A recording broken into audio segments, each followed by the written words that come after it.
Hi, welcome to our 2-Minute Tuesday for August 12th of 2014. My name is Roger Balser. I am the managing partner of Balser Wealth Management. Our title for this week is Did You Know? In July of 2013, an interesting thing happened. The S&P 500 index hit a new all-time high.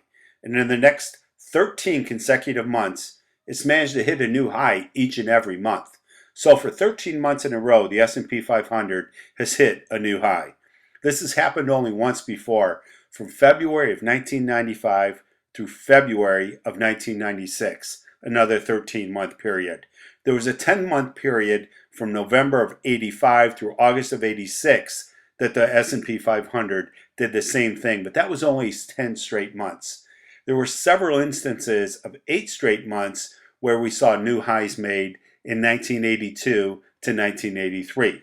But what's interesting to note is that in both of the prior two instances that I cited were times in which the market still had significantly moved higher even after the string of all-time highs had ended. For example, in May of 1996, the S&P hit a new all-time high that proceeded to double in the next 3 years. That said, the S&P has enjoyed a big run with new demand coming in the U.S. equity market as higher levels have been placed every month for the past 13 months. What you're looking at here is a chart of the S&P 500, and what it is showing is the green is when the market is in X's and is going on an uptrend, and the yellow is where the market went to a sell signal. What I want you to really see when you take a look at this is that the market for the past 13 months has been hitting new highs and is continuing to trend upward. For investors and their advisors, this has been both a blessing and a curse. Their investment accounts are higher than they were at the beginning of the year and substantially higher than they were a year ago. However, the strength of the S&P 500 has created a very difficult bogey to be hitting for investors and their advisors. This year, the S&P 500 has outperformed 74% of all mutual funds.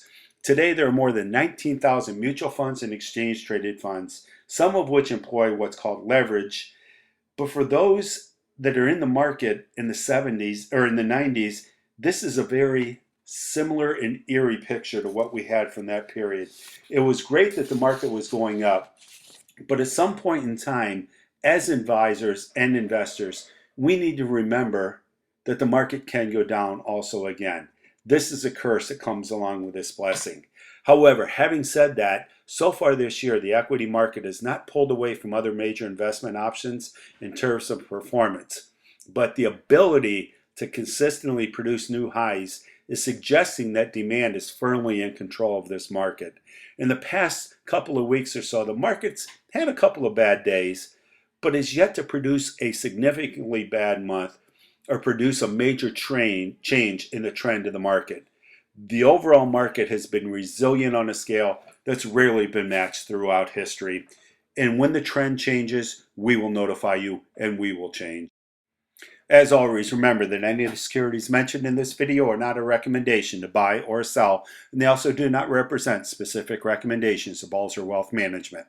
If you're relying on a video for investment advice, you're making a big mistake. Please consult with your investment advisor before you make a decision to buy or sell any investment. And if you do not have an investment advisor, I encourage you to contact me at 440-934-3114, or you can shoot us an email through our website at www.balserwealth.com.